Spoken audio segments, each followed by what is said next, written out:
Hola, hola, bueno, bienvenidas a todas. Voy a bajar un cachito, esto muy alta. Ahí va. ¿Cómo están? Vamos a Bien, bien. empezar con nuestro segundo encuentro de libertad financiera. Y vamos a empezar con algo que me encantó, que quiero contarles, ¿sí? Primero quiero contarles que somos una generación bisagra. ¿Qué significa una generación bisagra? Que estamos entre la era de la industria y la era de la información. ¿Se acuerdan que hace muchísimos tiempos, acá las maestras deben saber más, la era de la agricultura era la riqueza de la tierra, ¿sí? Después pasamos a la era industrial, en donde la riqueza era el capital. En la era de la información, la riqueza es la información. Y en la era de la conciencia, la riqueza será el nivel de conciencia que cada uno tenga. ¿Y cómo vamos a saber sobre la conciencia? ¿Qué creen ustedes que es la conciencia?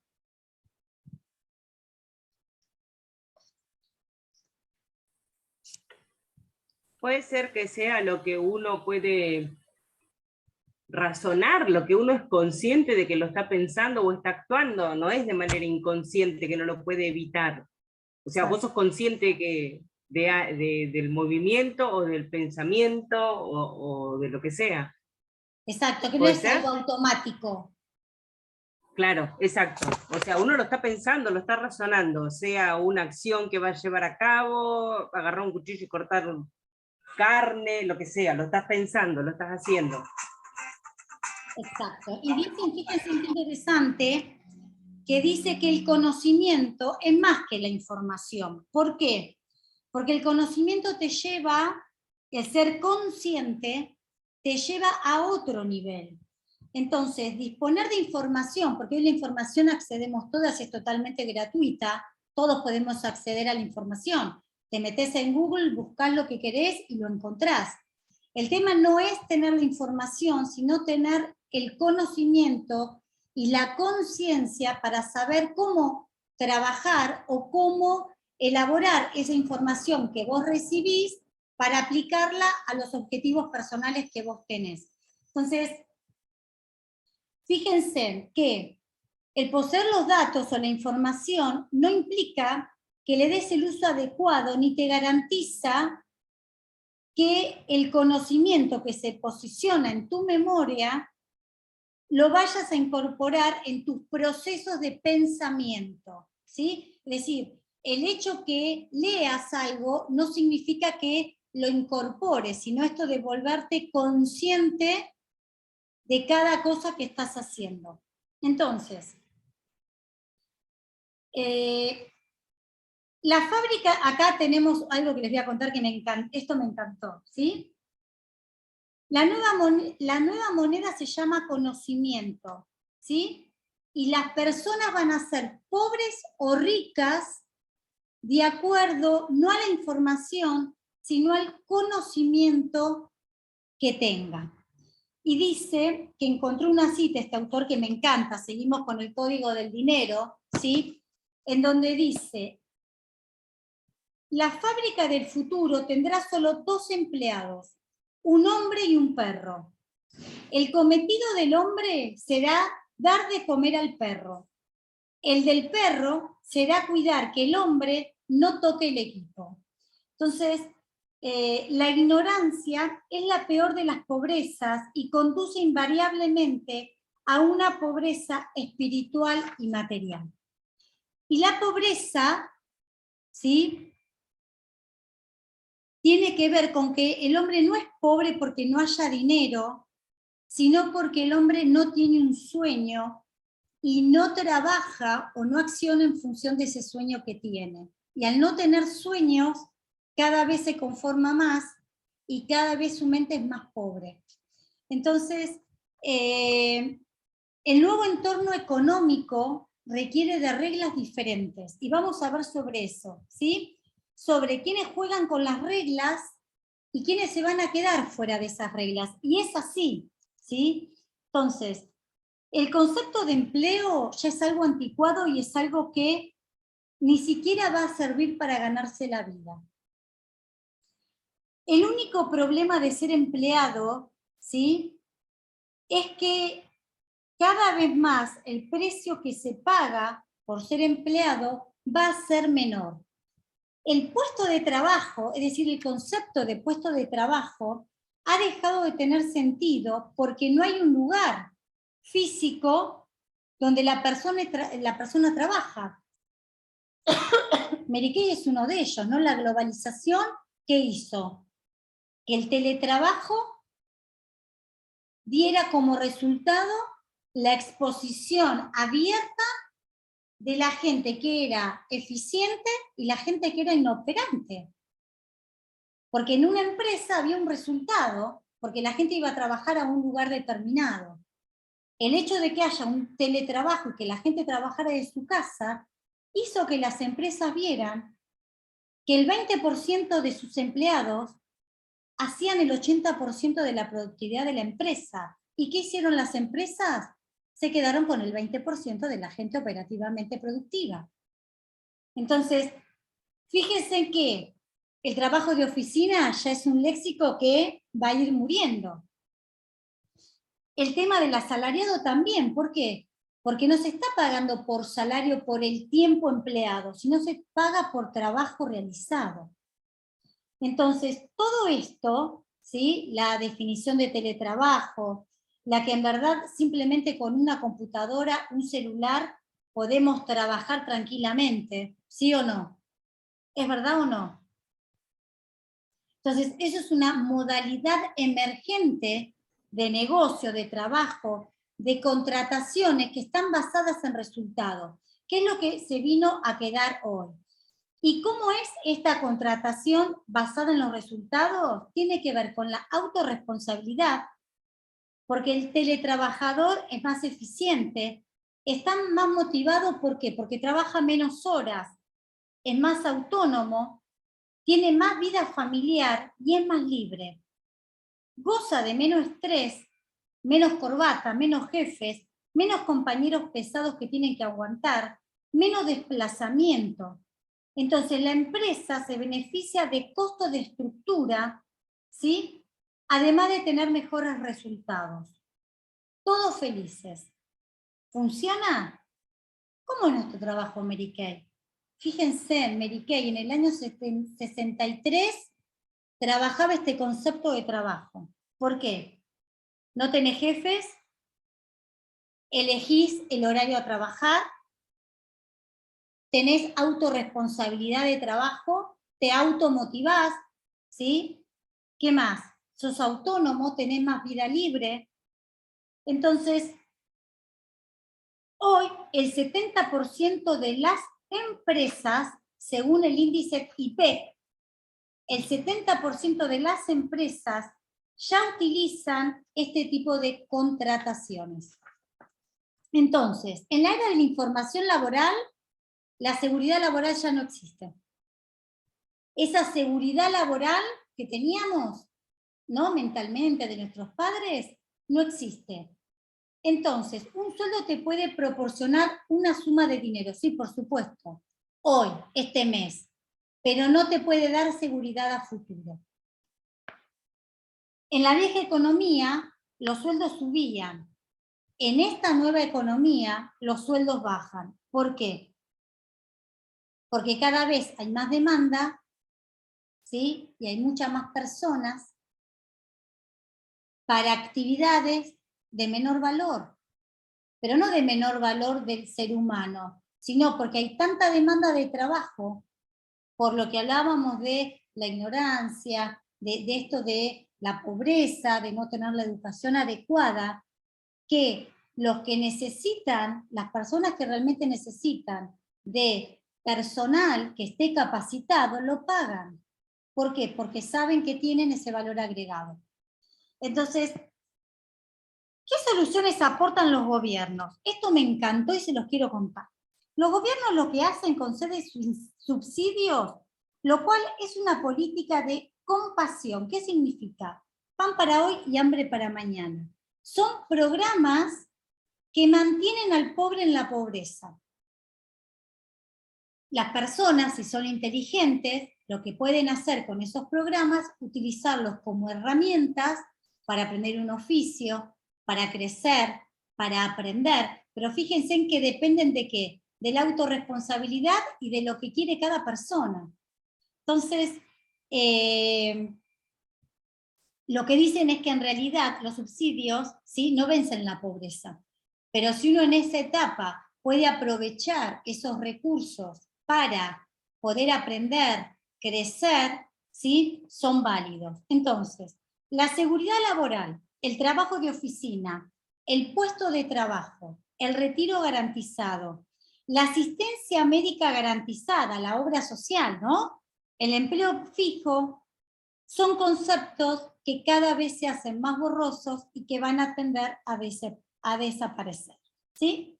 Entonces, hubo un tiempo en que tener un hijo garantizaba que ibas a contar con un apoyo económico en la vejez, ¿sí? ¿Por qué? Porque los hijos, ¿sí?, tenían mejor calidad de vida que los padres. Pero ¿saben qué? Hoy los hijos no se pueden mantener financieramente a sí mismos. Por lo tanto, la generación que sucederá a la presente, o sea, la primera que viene, ¿sí?, tal vez van a poder vivir mejor que los padres, ¿sí? Pero en realidad, si no se mejora en conocimiento, lo que va a pasar es que van a vivir peor que los padres. Y es la primera vez que eso va a suceder. Entonces, sabemos que la globalización vino para quedarse y el estado de bienestar en el futuro tiende a desaparecer. ¿Qué significa? Que veníamos con un consejo que el Estado estaba para el bienestar del futuro de la sociedad y de la población. Hoy eso no se va a poder sostener en el tiempo. Entonces, la cultura del merecimiento, ¿sí?, va a cambiar y va a transformar al estado de bienestar. ¿Qué significa? ¿Qué es para ustedes la cultura del merecimiento? A ver. Es de lo que se hablaba hace mucho, San, cuando decía el esfuerzo, ¿no es cierto? Exacto. Bueno, por el esfuerzo que vos tenés, te vas a merecer, vos seguís insistiendo, que vas a ver, que vas a tener un reconocimiento, o te van a nombrar, o te van a ascender, y uno, viste, era como que todo era por el esfuerzo. ¿Puede ser que sea eso? Sí, acá como lo que dice que en un momento, ¿sí?, la cultura del merecimiento, ¿sí?, se lo daban al Estado. Es decir, como que tanto las campañas políticas y todo, como que el Estado era el benefactor y era el que fomentaba el bienestar a la población, ¿no?, con una jubilación digna, con el trabajo, y eso hizo que en realidad los gobiernos, la persona, el individuo, le dio ese poder al Estado, ¿sí?, como que se dio eso. Y en realidad lo que hizo el Estado fue cada vez empobrecernos más. Entonces, dicen que ahora toca apuntarnos a la cultura del esfuerzo si realmente queremos que nuestro estándar de vida sobreviva. Entonces, es imposible hoy mantener un nivel de vida sin esfuerzo. Entonces, si nuestros jóvenes quieren igualar ese estándar de vida de sus padres, van a tener que ponerse las pilas y van a tener que mejorarlo a través del esfuerzo. Ya no es simplemente el estado del bienestar, el Estado el que te da ese bienestar, ¿no es cierto?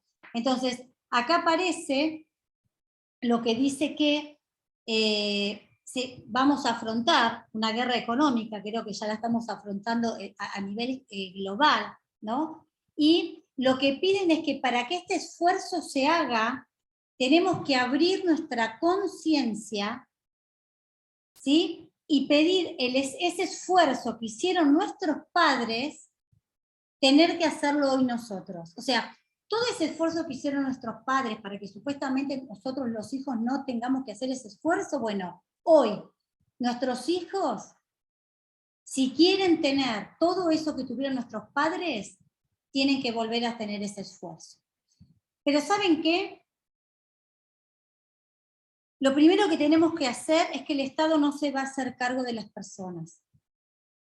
Ahí aparece nuestra autorresponsabilidad nuevamente.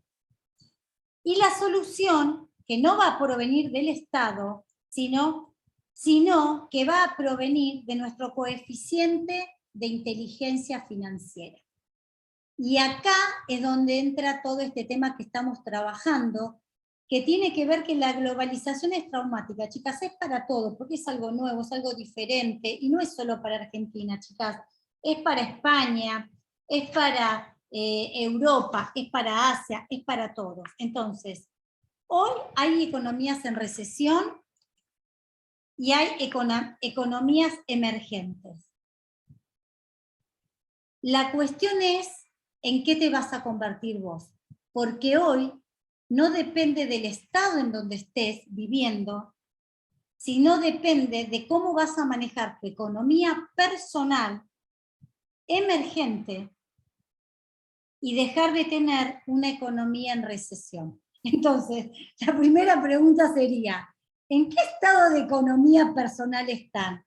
¿En la economía personal emergente o en la economía personal en recesión? ¿No? Y creo que ahí es un muy buen punto para arrancar esta segunda clase de economía financiera, porque vamos a empezar a trabajar la solución. Primero, ¿sí? San, Sí. ¿cuál es una y una? No sé qué quieren decir. Bien. Emergente, que es de emergencia, No, de carencia. emergente es que vos estás trabajando y estás saliendo por tu esfuerzo, estás saliendo de la necesidad.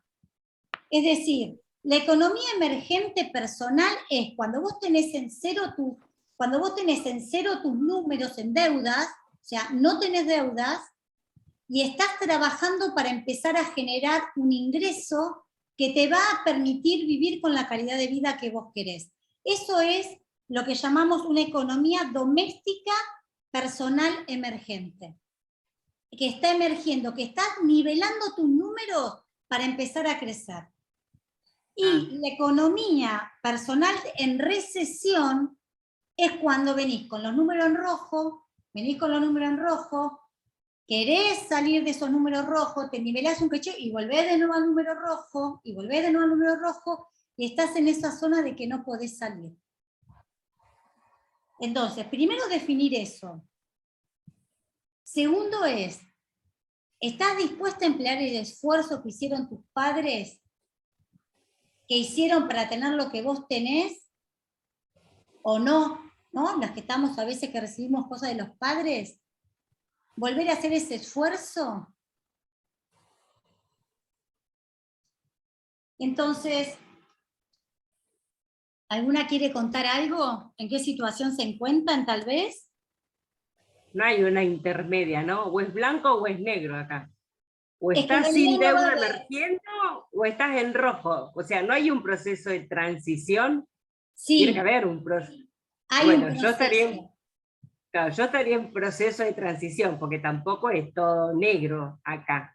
Algo de rosa hay. Claro, Pero obvio, más bueno, en Mary Kay. Pero miren que no, el emergente, Pero por lo general es o va para adelante o empieza a ir para atrás. No tiene un estancamiento, digamos. Es decir, el estancarte ya es en recesión. exacto, no, miren, pero estancarme no. Pero por ejemplo, o sea, a ver, cuando Sandra dio las definiciones de los dos, yo no estoy libre de deudas todavía, pero la mitad las estoy pagando, que es mi Procrear, que es una deuda adquirida hace, ya estoy pagando la cuota 90, o sea que son 120 cuotas, Procrear me quedan 3 años. O sea, esa es una deuda que está hecho para hacer en cuotas, ¿no? Que se está pagando. Yo eso no lo veo como deuda, porque yo hice un plan de financiamiento. Lo que sí veo como deuda que no estoy pagando es impuestos municipales, ARBA, porque eso no estoy poniendo un peso. Eso sí es mi deuda. Entonces, estoy como en un proceso, o sea, no puedo tener todas las deudas bien, pero hay algunas que las estoy llevando, no debo ningún impuesto, gracias a Dios, o sea, impuesto me refiero a gas, teléfono y luz, ¿no es cierto? pero sí debo municipales y esas cosas que de última no me van a venir a sacar la casa porque no pagué un municipal. En algún momento terminaré Procrear y haré una moratoria con municipal, pero eso sí es deuda.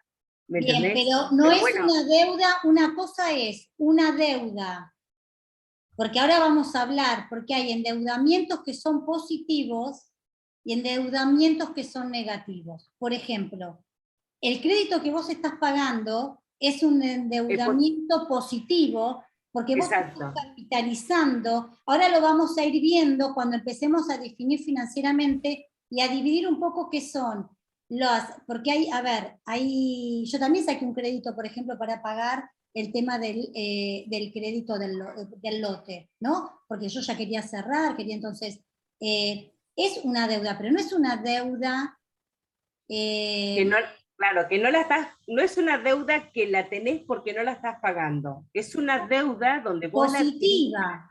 Exacto. claro, a manera de financiación, porque esa es la única manera en que podía llegar. Yo eso, ya te digo, yo eso no lo llevo en la mochila cargado como una deuda, ¿está? Exacto. Porque yo hice esa Exacto. financiación en 120 cuotas. Entonces eso no es una deuda porque estoy al día, hoy acabo de pagar los 2 créditos, todo. Sí lo veo como deuda lo que no se está moviendo, que es rentas y los impuestos municipales.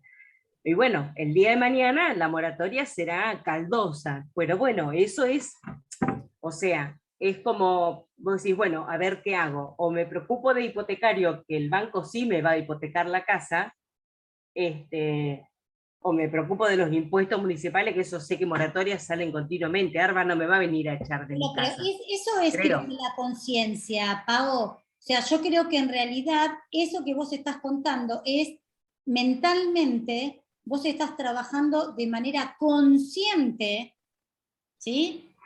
Inteligentemente, manejar la economía para saber lo que es una deuda que te va a generar un progreso y una deuda que a lo mejor, una deuda, por ejemplo, negativa sería si vas a lo mejor te compras un par de botas nuevas, teniendo un par de botas en tu casa, y te compraste un par de botas nuevas que no era una necesidad, porque ahora vamos a hablar de cuáles y cómo vamos a ir dividiendo la economía de nuestro hogar, o la economía para poder salir de una economía emergente, y cómo es inteligentemente eso. Cuando uno va pagando un crédito que vos pagás en pesos, si sabemos que hay un 40% de inflación en un año, obviamente que cuando vos termines de pagar la cuota 120 no te va a costar económicamente como No, las primeras cuotas, porque ya después es mucho menos. Eso es imagínate endeudarse que, inteligentemente. claro, cuando yo saqué el Procrear, la cuota de Procrear era la misma de ahora. Era una cuota de 2.500 pesos, ponele en general. Esos 2.500 a mí me implicaba, son casi 3 alquileres, porque yo me salgo de una casa que pagaba 800 pesos para venirme a vivir a mi casa en proceso de construcción, donde tenía un Procrear de 2.500. Ya yo tripliqué en aquel año el precio de lo que era mi alquiler. Por no decir, no quiero alquilar más, me tripliqué el alquiler. Imagínate que todos esos primeros años, triplicar el precio del alquiler para mí era un apretón en donde no tengo, porque era terrible, era 3 veces lo que yo venía pagando. A eso falta agregarle la comida, la luz, el gas, vestimenta, transporte, porque al venirnos a vivir acá, ahora le agregas transporte y un montón de cosas más que antes no tenía. Sí, y hoy eso, mi cuota sigue siendo lo mismo, sigue siendo 2.500 pesos, y yo hoy no llego a hacer ni una compra de supermercado con Son lo que pago de 2.500 que Procrear. hay que vendas, total. Claro, ¿me entendés? Entonces, a mí es como que vos decís, bueno, me salió bien, qué sé yo, gracias a Dios fue del bueno, ¿viste? Exacto. Uno cuando firmó, vos decís, yo pensaba, ay Dios, si esto hay una letra chica y después se me dispara precio dólar, no lo pago nunca más. Y bueno, gracias a Dios no había letra chica, me salió bien. No sé si me metería otra vez en otro crédito, Pero ya está, tenés porque tu casa. claro, ¿viste? Bien. Sí, sí, porque es cierto, ¿viste? Hoy tenés que tener cuidado que te dicen todo lindo, y después en realidad te sale todo mal, como los créditos UVA y todo esto que la gente se está queriendo matar ahora. Eh, pero bueno, Viste, fue algo que vos decís, me tengo que tirar. Bien. Porque hoy estaría pagando... Que cuando uno saca, por ejemplo, un auto, que al principio a lo mejor te cuesta pagar la cuota y después, los últimos años ya prácticamente lo abonás súper fácil, Sí, ¿no? claro, Entonces, exacto. bien, vamos a seguir entonces. ¿Alguien más que quiera comentar? Bien, les voy a contar una historia que es verdadera para ver cómo se están generando los cambios y vamos a empezar entonces después a trabajar lo que es la inteligencia financiera y la libertad financiera. Entonces, un empleado americano de Tucson pierde su empleo que se exporta a Shanghái, ¿sí? En consecuencia, ¿sí? Un chino consigue un nuevo trabajo, entrará en la clase media, porque acá se habla de los cambios, se van a dar. Saben que ustedes que en el 2050 China va a pasar a ser, le va a ganar a Estados Unidos en Producto Bruto interno de cada país y va a pasar a tener el primer lugar a nivel mundial, ¿no? En producción. Entonces habla cómo ese empleado de Estados Unidos termina siendo empleado, ¿sí? De contratado, se los voy a leer para que lo vean bien. Un chino consigue un nuevo trabajo, entrará en la clase media, comprará un sitio en un horrible edificio, pero será su hogar. Como el americano no puede pagar la hipoteca, porque ¿qué sucede? ¿Qué pasa con el americano? El americano trabaja, ¿sí? Paga su casa, o sea, tiene su casa hipotecada toda su vida, la paga, y cuando se jubila, hipoteca esa casa para poder vivir los años que le quedan de vida, porque el Estado no subsidia a las personas, ¿no? Entonces dicen que en esta transición, ¿qué pasa? Como el americano no puede pagar la hipoteca y la embarga, ¿sí? El chino, que está trabajando en relación de dependencia, compra, ¿sí? Esa casa al banco, que ya está hipotecada, el banco se la da y la va pagando en cuotas. Entonces dice que en este grupo, ¿qué pasa? El chino, que consiguió el empleo del americano, compra la casa embargada, el banco americano no gana ni pierde porque se la saca uno y se la da a otro, ¿sí? Pero ¿quién va a usar la casa? La casa la va a usar el hijo del chino cuando tenga una edad para estudiar en la universidad, porque ya va a estar paga, donde en algún día trabajará, tal vez exportando su empleo o a través de lo que se llama el teletrabajo. Entonces, esa casa tiene un nuevo propietario y tal vez ese propietario tiene el empleo en otro continente. ¿Se entiende?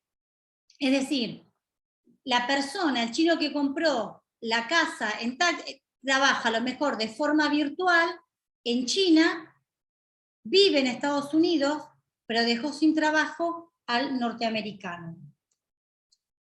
Cuando se quedó sin trabajo, le compró la propiedad. Entonces, en realidad, ¿qué tiene que ver eso? Que en una economía siempre algunos van a ganar y otros no. Y la inteligencia financiera es lo que te va a dar las herramientas para ver dónde vos vas a estar parado en esa transición, ¿sí? Entre el nuevo contexto económico. Siendo muy claro, las cosas no van a ser como antes. Un ejemplo claro. Si uno quiere contratar, por ejemplo, un asistente, yo puedo contratar un asistente que esté en cualquier parte del mundo y si le tengo que pagar en dólares, le puedo pagar un cuarto de lo que yo le pagaría a una persona acá en Argentina, trabajando 8 horas. Entonces, el teletrabajo, en donde ya la globalización no tiene fronteras, ¿sí? Tiene que ver entonces cómo yo voy a trabajar o cómo yo voy a interpretar la inteligencia financiera con la libertad financiera. Entonces, Vamos a ver el primer concepto que tiene que ver con inteligencia financiera, ¿sí? La inteligencia financiera, que es IF, y anótenlo porque es un concepto que vamos a trabajar mucho a partir de ahora y en los 2 encuentros que nos quedan. La inteligencia financiera consiste básicamente en dejar de trabajar por dinero. ¿Qué significa? Dejar de trabajar vendiendo tiempo. Yo trabajo 8 horas y me pagan un sueldo por mes.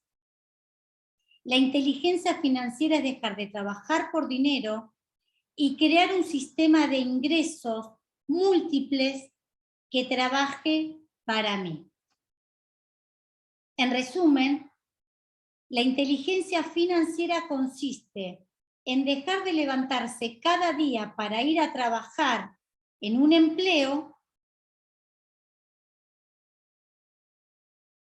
y si no tenés inteligencia financiera, es decir, que no podés cortar con esto de que preferís trabajar por un empleo, ¿sí? A pesar de que trabajes mucho y duramente, no vas a ganar lo suficiente y vas a afrontar constantemente estrecheces económicos, ¿sí?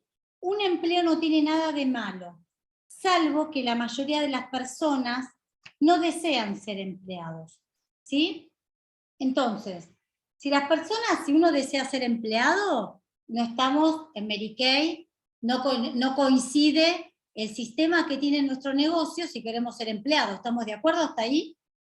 Entonces, si queremos trabajar y tener libertad financiera y tener inteligencia financiera, Mary Kay es un negocio donde vamos a poder aplicar esta inteligencia financiera y la libertad financiera.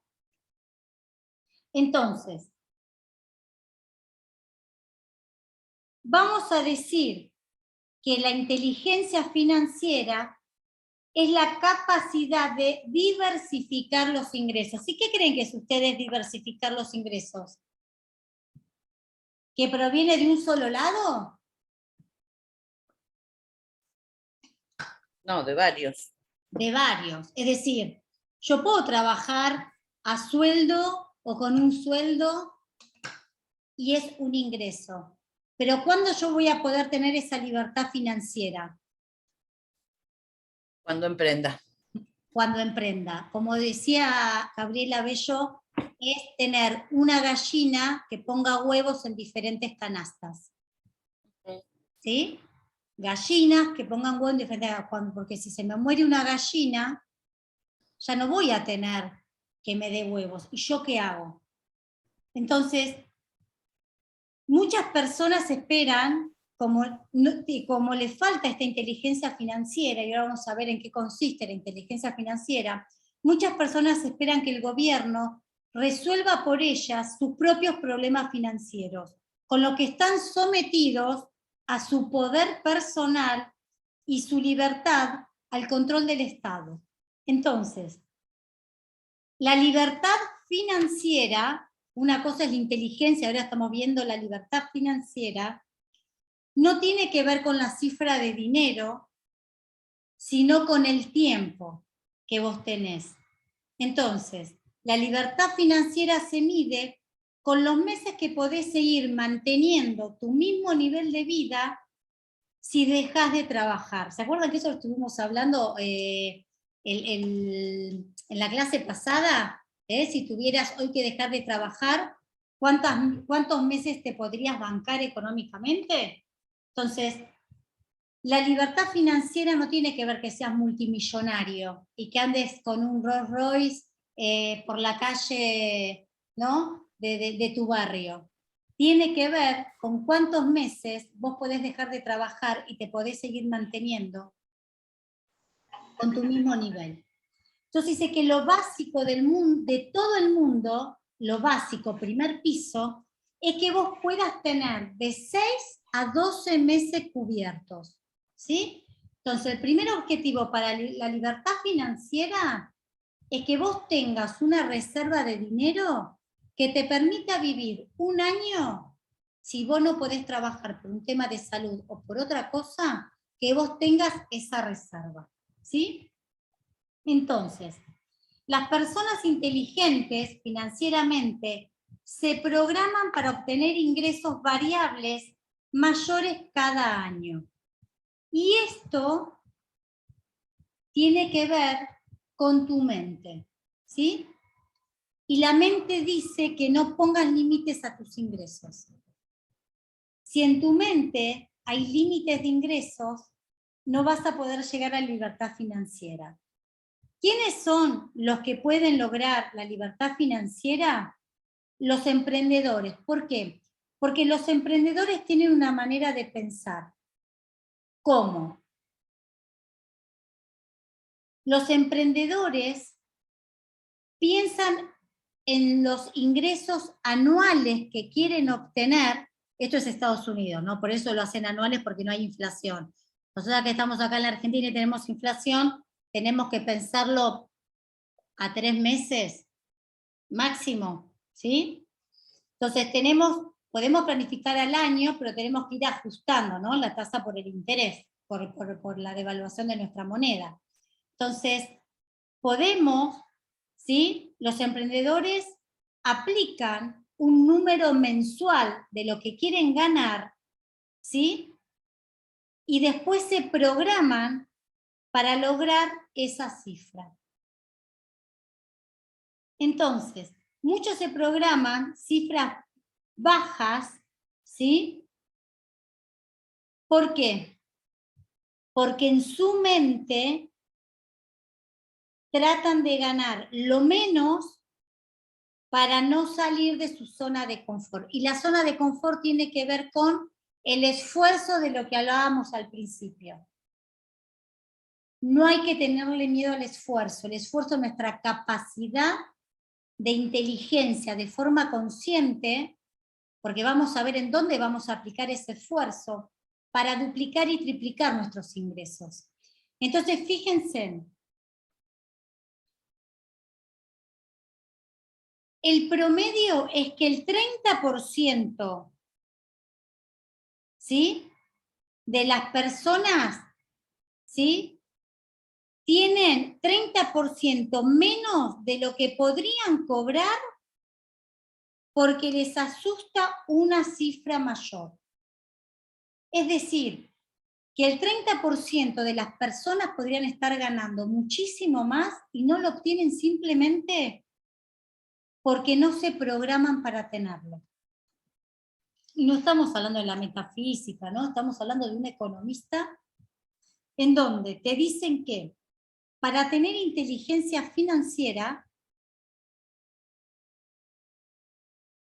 vas a necesitar desarrollar, punto 1, tu inteligencia emocional.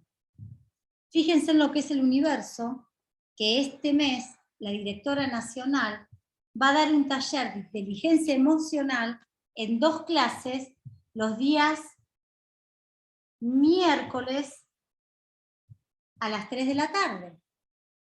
Entonces, todas tenemos que estar viendo ese entrenamiento que nos va a dar nuestra directora nacional sobre inteligencia emocional 1 y 2, que va a ser el día 19 y el día 26 va a dar el taller de inteligencia emocional. Entonces, punto 1. Sabemos que tenemos que tener de forma consciente, trabajar de forma consciente y no trabajar al pum, ¿sí? Como que las cosas se van dando, sino a nivel consciente. Lóbulos frontales encendidos. Segundo, que para tener inteligencia financiera tenés que tener inteligencia emocional. Tenés que saber y conocerte, ¿sí? Un inversor, para ser bueno, debe controlar las emociones, ¿sí? ¿Por qué? Porque la inteligencia emocional, y esto tomen nota, implica que tenés que tener autodominio. El autodominio tiene que ver con disciplina, con confianza, con aceptación del error y del rechazo. Tenés que aceptar que te vas a equivocar y tenés que aceptar que te van a rechazar. No todo el mundo te va a aplaudir porque quiera ser emprendedor, ni porque quiera ser financieramente independiente, ni todo el mundo va a aceptar el producto que vos ofrezcas, ¿sí? Tenés que tener paciencia sin límite y preferir las gratificaciones aplazadas antes que las gratificaciones inmediatas, ¿sí? Como estos comportamientos son infrecuentes, es porque la mayoría de las personas no acceden a tener una situación financiera estable y creciente mes a mes. Entonces, vamos a anotar la fórmula de la libertad financiera. La libertad financiera está compuesta por la inteligencia financiera y la inteligencia emocional. Entonces, anota. Disciplina. ¿Tenés autodisciplina? Yo te diría que te pongas de 1 a 10, te lo evalúes vos, ¿sí? Disciplina, de 1 a 10. 1, obviamente, 0, disciplina, 10, toda la disciplina. Confianza, ¿tenés confianza en vos? De 1 a 10. ¿Aceptás el error? ¿Aceptás el rechazo? De 1 a 10. ¿Tenés paciencia sin límite? O en la primera, digamos más, sí, la primera me dijo que no, me voy a tirar con el ventilador a la cama a ver una película de Netflix, se va todo, que la abundancia y todo lo demás se va al carancho. ¿Tenés esa paciencia sin límite? ¿Preferís las gratificaciones rápidas, inmediatas? ¿O preferís aplazadas por un bien mayor? Ponete de 1 a 10. Esto es la base para que tengas una libertad financiera. ¿Te conoces o vivís por la vida según lo que te viene?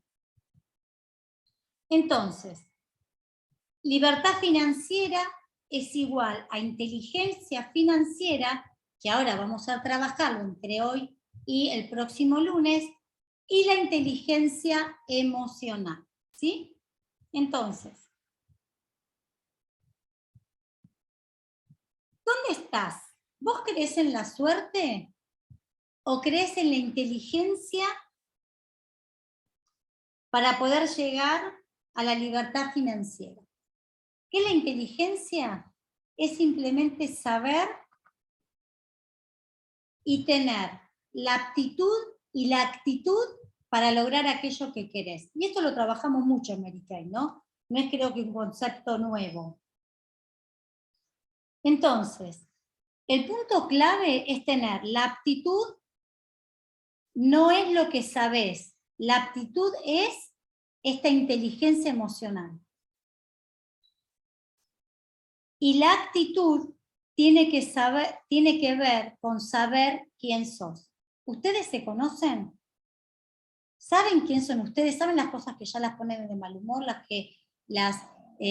recursos que tienen para motivarse. ¿O ustedes dejan que según como esté la mente hoy, según que los pensamientos le manejen la vida? Entonces, ¿qué es la inteligencia? Fíjense, la inteligencia es la capacidad de hacer distinción más precisa, cada vez más afinada, más sutil, para generar ingresos. Y existen 3 clases diferentes de ingresos, ¿sí? Y quiero que los anoten. Tenemos ingresos ganados activamente, ¿sí? Los ganados activamente requieren tu presencia y tu trabajo cada vez que se gana, una y otra vez. Esto es un sueldo, ¿no? Un trabajo por un sueldo. Lo que ganás activamente. Vos trabajás, requiere de tu presencia, de tu trabajo, y lo ganás. Cada vez que vos haces esa actividad, recibís ese dinero, ese ingreso. El segundo nivel de ingresos son los ganados pasivamente. ¿Cuáles son los ingresos pasivamente?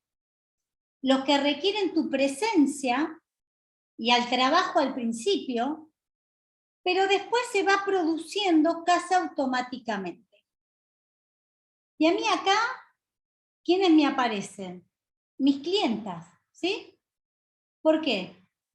Porque los ganados pasivamente significan, los ganados activamente son esas clientas que yo busco todos los meses para incrementar mi cartera de clientas. Los ganados pasivamente, aquella mujer que ya le probé el producto, que ya me conoce mis servicios, donde yo le mando por lista de difusión, por ser clienta VIP, descuentos, beneficios. Entonces, con el menor tiempo y el menor esfuerzo, voy a empezar a generar dinero ganado a través de lo que llamamos ingresos ganados pasivamente. Yo desde mi casa mando una promoción y me lo piden. Por ejemplo, el otro día publiqué en el estado de WhatsApp un producto y vendí 3, 4 productos simplemente porque las clientas me dijeron lo quiero, lo quiero, lo quiero, lo quiero. ¿Sí?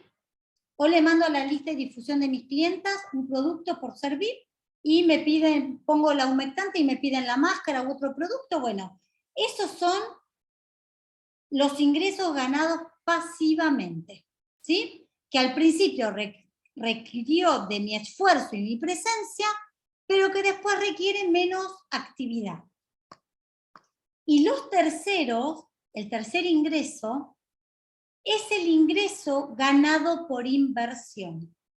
¿Qué significa? Que no requieren tu presencia y que el dinero trabaja para ti automáticamente. Acá los ojitos míos me hicieron dos, ¿sí? Dos, ¿cómo llaman esto? El 2 de oro, ¿no? De las cartas, ¿sí? Se me puso plim, plim, plim, plim. Y acá, estos ganados por inversión, ¿a qué viene? ¿Sí? Puede ser tal vez al grupo de compra que yo tengo, donde yo al principio voy a invertir en capacitar y entrenar, y después ese equipo va a ir surgiendo y agrandándose por sí mismo. Este ganado por inversión me hace acordar a los ingresos que yo percibo de Colombia, donde Gloria hoy ya tiene su equipo y genera sus directoras, y yo percibo honorarios por eso. ¿Qué otro tipo de inversión podemos tener que no tenga que ver con Mary Kay? Tal vez heredé un departamento y lo alquilo, y ese ingreso que me va generando todos los meses es un dinero que gano por inversión, donde no requiere mi presencia, donde todos los meses, clean caja, yo percibo ese dinero. ¿Qué otro tipo de inversión puedo tener? Cuando tengo dinero a plazo fijo, puede ser. Puede ser Sí, también, inversión. Sí. también puede ser, si uno supiera de la bolsa y de acciones, comprar acciones de una empresa que las acciones suben y lo que trabaja en la empresa y vos tenés ganancia. Eso también. Exacto. ¿Sí? Yo tengo una amiga mía que vivía en Italia de secundario, se fue a vivir a Chipre a vender limoncello, porque acá habían perdido todo en el 2001, y ella lo que trabajaba ya lo invirtió todo en acciones de cuando estaba en Tel, que se dividió en Telecom y no sé qué otra cosa más. Bueno, compró acciones de la Española, que ya no me acuerdo cómo se llama, y después las vendió, volvió a Argentina, se compró propiedades y hoy vive de renta. Entonces, tuvo que trabajar, sí, chicas, se tuvo que ir, todo lo que quieran. Puso trabajo, puso presencia, pero al principio puso mucho trabajo, pero después ese esfuerzo lo supo invertir. Entonces, ¿cuál es la persona inteligente financieramente? La que empieza a diversificar sus ingresos en estas 3 categorías. ¿Sí? Sabe que tener un solo ingreso es un riesgo que debe corregir. Tiene que empezar a trabajar en negocios, tener cartera de clientes, generar comisiones por ventas desde su casa y en su tiempo libre. ¿Qué es lo que te dice? ¿Tenés un trabajo a sueldo? Empezá a generar estos ingresos ganados pasivamente desde tu casa en tu tiempo libre, ¿sí? Como tu tiempo es limitado, es necesario que parte de los ingresos sean pasivos. ¿Qué significa? Que se empiecen a crear y automáticamente a generar. Para que esto suceda tenés que poner un esfuerzo al comienzo, ¿sí? Entonces, una cartera de clientes es una fuente pasiva de ingresos porque una vez generada te producirá beneficios indefinidamente. ¿Sí? Una persona inteligente financieramente no vende su tiempo. Simplemente el que vende su tiempo es el que percibe un sueldo a través del tiempo que pone. Los ingresos activos, como un salario, son lo más frecuentes, pero no pueden proporcionarte prosperidad ni libertad. ¿Es verdad eso o no? Yo como nunca tuve un ingreso así no lo sé, pero las que trabajan me pueden decir si es así o no. Los ingresos de las mentes ricas son los ingresos pasivos, los procedentes de los negocios y las inversiones. Entonces, cuando una persona inteligente financieramente tiene un problema financiero, lo resuelve con imaginación, no con dinero. Entonces, una de las reglas de la riqueza es nunca pongas límites a tus ingresos. ¿Qué significa?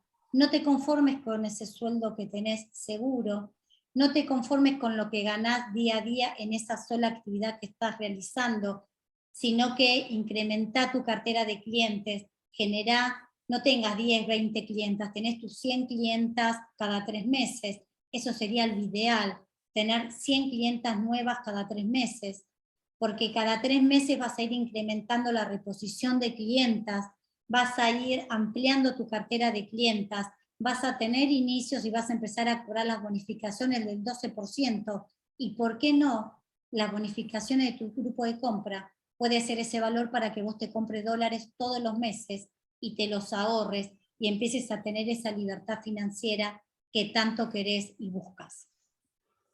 Bien. En esta libertad financiera, ¿sí?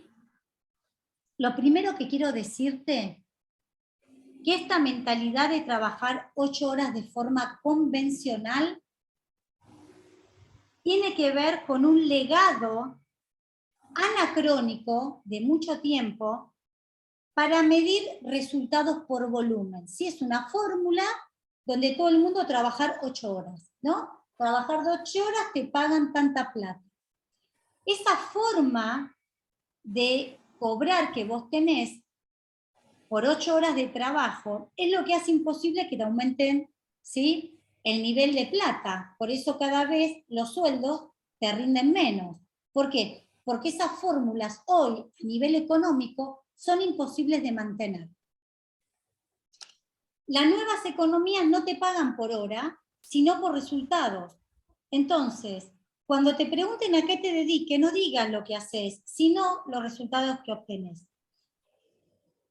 Este sistema convencional social y de legrado anacrónico de medir resultados por volumen, de trabajar 8 horas, hoy la semana laboral productiva, escuchen bien y escríbanlo en un cartel muy grande, es de 4 horas diarias. 4 horas diarias en cualquier emprendimiento o negocio que vos tengas. En esta nueva economía, lo que se mide es el trabajo en 4 horas. Por eso hablamos de la concientización de la actitud y aptitud de acuerdo a lo que yo voy a elegir para trabajar en esas 4 horas. Acá hablamos de 4 horas donde vas a ser productiva. Y te voy a dar un dato más antes de terminar, porque si no me voy a ir con el tema y quiero que lo trabajemos el mes que viene con lápiz y papel. Te voy a contar de la ley de Parkinson. ¿Conocen la ley de Parkinson? ¿Conocen la ley de Parkinson? No. Bien. Te las voy a contar. Una tarea crecerá en complejidad en relación con el tiempo asignado. Cuanto más tiempo dispones para hacerlo, más tiempo vas a perder en hacerlo. Es decir, que de tu tiempo la ocupación que vos efectivamente le dedicás a la tarea específica es el 20% del tiempo real que vos le estás aplicando a esa tarea para comenzar y terminar. Entonces, ¿querés conocer el secreto para hacer más cosas? Es tener menos tiempo. Y no es al contrario como se cree. Sí, como escucharon bien. Cuando menos tiempo tenés, más productivo tenés.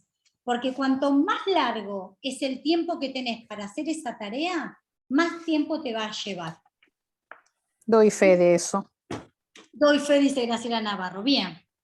Entonces, la diferencia entre una persona próspera y una persona que no lo es que la primera, las personas prósperas, crean su realidad económica de forma consciente, y la segunda, la que no es próspera, de manera inconsciente. ¿Qué significa? ¿Sí? Que tienen una cosa en común entre las dos, que ambas están creando su realidad. La realidad que cada una de ustedes tienen hoy en su vida es la que estuvieron creando ustedes mismas de forma consciente o inconsciente. Pero ustedes son las responsables de la vida que tienen. Entonces, fíjense, a nivel consciente, todas desean el bienestar económico. ¿Es verdad o no? Sí. Sí. Pero, sin embargo, el inconsciente de cada una de ustedes es la que crea las limitaciones, las que le ponen los miedos injustificados, donde empiezan las supuestas imposibilidades, las creencias adictivas de no hacer, los prejuicios, alto, alto, alto, alto. Vamos a detenernos por un rato. Pensemos. Si nosotros podemos desactivar esas limitaciones mentales, todos podemos crear la abundancia económica que queremos.